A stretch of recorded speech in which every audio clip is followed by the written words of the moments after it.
جلیل القدر ہستی ہیں جنہیں حضور علیہ السلام نے اللہ سے مانگ کے لیا۔ سارے صحابی رسول کریم صلی اللہ علیہ وآلہ وسلم کے مرید ہیں، لیکن جناب عمر میرے حضور کی مراد ہیں۔ 39 لوگ جب اسلام لا چکے، 39ویں شخص حضرت امیر حمزہ رضی اللہ تعالی عنہ تھے، اور ان کا ایمان لانا مسلمانوں کے لیے بہت بڑی ڈھارس اور بہت بڑے حوصلے کا سبب و ذریعہ بنا۔ تو میرے حضور نے ہاتھ اٹھا لیے، کہا اے اللہ، ایک شیر دیا ہے امیر حمزہ، ایک شیر اور عطا کر دے، اب تیری مرضی، عمر بن خطاب دے دے یا عمر بن حشام دے دے۔ حضور دعائیں مانگ رہے اور یہ ہاتھ میں تلوار لیے غیظ و غضب سے بھرے ہوئے گھر سے نکلتے ہیں کہ بانی اسلام کا چراغ ہی بجھا دینا ہے۔ راستے میں ایک صاحب ملے اور کہا کہ عمر، تیور کوئی اچھے نہیں لگتے، خیر تو ہے، کدھر جا رہے ہو؟ کہا چراغ اسلام بجھانے جا رہا ہوں، یہ روز کا مسئلہ ختم ہونے لگا ہے میرے ہاتھوں۔ مسکرا کے بولے گھر کی خبر تو لو۔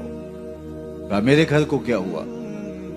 کہا تمہاری بہن فاطمہ بھی نوکر بن گئی ہے رسول اللہ صلی اللہ علیہ وسلم۔ غصے سے بھرے ہوئے اپنی بہن کے گھر کا رخ کرتے ہیں، اندر سے قرآن پڑھنے کی آواز آ رہی، غصہ اور بڑھ جاتا ہے، دروازے کو زور زور سے کھٹکھٹاتے ہیں۔ اہل خانہ سمجھ گئے ماجرا کیا ہے، گرجدار آواز ہے جناب عمر کی، دروازہ کھولو۔ جلدی سے معلم کو چھپا دیا اور بہن آگے بڑھ کے دروازہ کھولا۔ کہا تم سابی ہو گئے ہو، دین چھوڑ دیا تم نے، بتوں کی وفا ترک کر دی اور بے تحاشا مارنا شروع کیا۔ بہن کا سر پھٹ جاتا ہے، خون بہنے لگتا ہے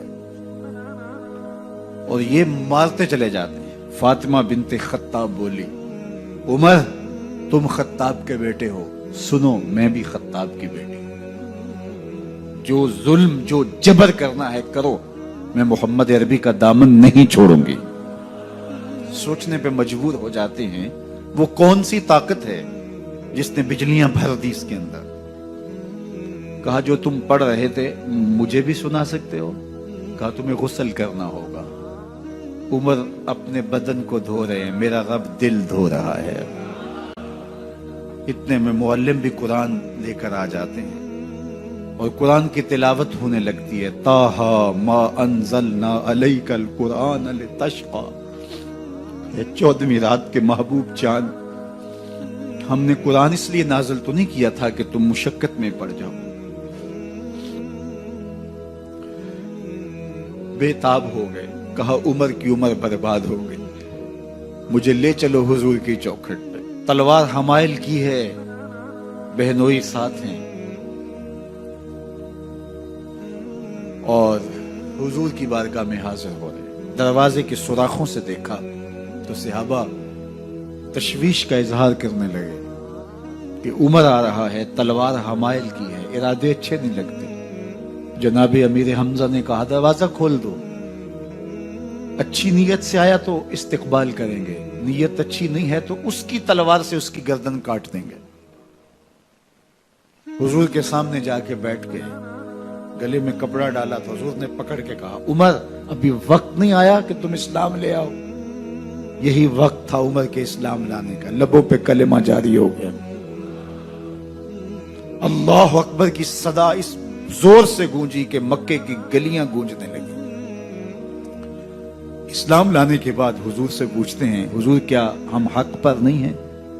فرمایا ہم حق پر ہیں۔ اللہ کا دین سچا نہیں ہے؟ کہا اللہ کا دین سچا ہے۔ آپ اللہ کے سچے نبی نہیں ہیں؟ فرمایا میں اللہ کا سچا نبی ہوں۔ تو کہا پھر ہم چھپ کے عبادت کیوں کریں؟ اب مسلمانوں کی 2 صفیں بنتی ہیں، ایک صف کی قیادت امیر حمزہ کرتے ہیں، دوسری صف کے آگے آگے عمر بن خطاب چلتے ہیں اور حضور درمیان میں ہیں، اور یہ ملکوتی قافلہ صحن حرم میں آ کے اعلانیہ عبادت کرتا ہے۔ حضرت عبداللہ ابن مسعود رضی اللہ تعالیٰ عنہ فرماتے ہیں عمر کا اسلام لانا اسلام کے لیے عزت کا سبب بنا۔ اسلام کے وقار کی علامت بن گیا. ایک ایک کے دروازے پہ جا کے دروازہ کھٹکھٹا کے کہتے ہیں. وہ تو اور خبر سننے کے لیے بے چین تھے کہ یہ بانی اسلام کی زندگی کا چراغ بجھانے گیا تھا, کوئی خبر لایا ہوگا. وہ کہتے ہیں آؤ عمر کدھر آئے ہو؟ کہا تمہیں بتانے آیا ہوں, کمزوروں سے پنجہ آزمائی کرتے رہے ہو, آؤ میرے سے بات کرو, میں محمد عربی کا نوکر بن گیا ہوں.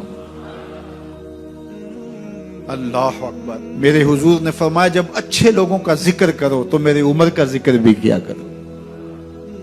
میرے عمر کی زبان پر حق بولتا ہے, سچ بولتا ہے.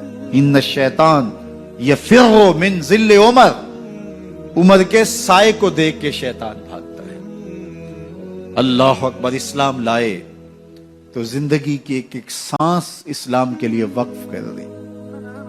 حضور کا پہرا دیا, حضور کی ناموس کا پہرا دیا, حضور کی شریعت کا پہرا دیا. اسلامی فتوحات پھیلی تو پھیلتی ہی چلی گئیں. کبھی مصر فتح ہو رہا ہے, کبھی ایران فتح ہو رہا ہے, آرمینیا تک مسلمانوں کی افواج پہنچتی ہیں. 22 لاکھ مربع میل پر حضرت عمر رضی اللہ تعالیٰ عنہ کی سلطنت پھیل جاتی ہے. عدل و انصاف کا دورہ ہوتا ہے.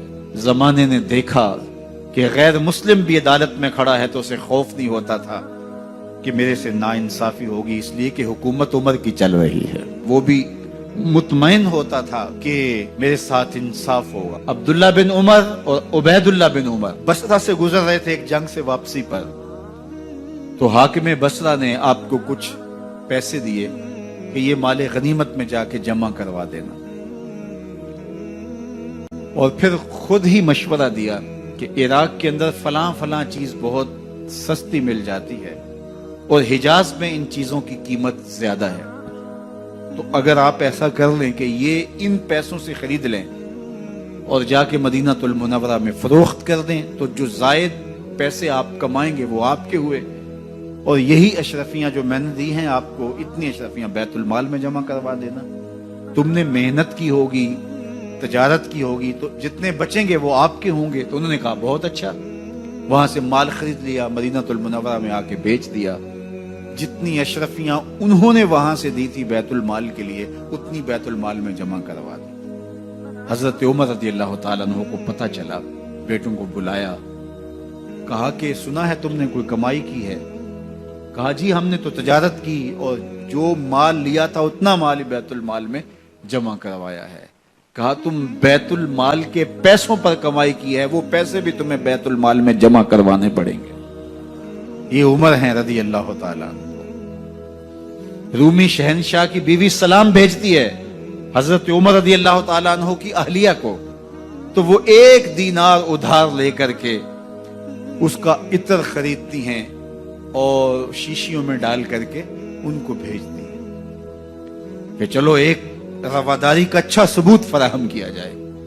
تو وہ واپسی پر انہی شیشیوں کے اندر قیمتی موتی بھر کے بیچتی ہیں, جواہرات بھر کے بیچتی ہیں. حضرت عمر رضی اللہ تعالیٰ عنہ فرماتے ہیں لاؤ یہ سارے جواہرات, سب کو فروخت کرتے ہیں, 1 دینار اس کو دیتے ہیں, باقی بیت المال میں جمع کر دیتے ہیں. تو جب اپنی زندگی اتنی محتاط ہوگی, اتنی خوبصورت ہوگی, تو پھر کس طرح کوئی گورنر زیادتی کر سکتا ہے؟ تو حضرت سیدنا عمر رضی اللہ تعالیٰ عنہ نے اپنا طرز زندگی اور انداز معاشرت اتنا سادہ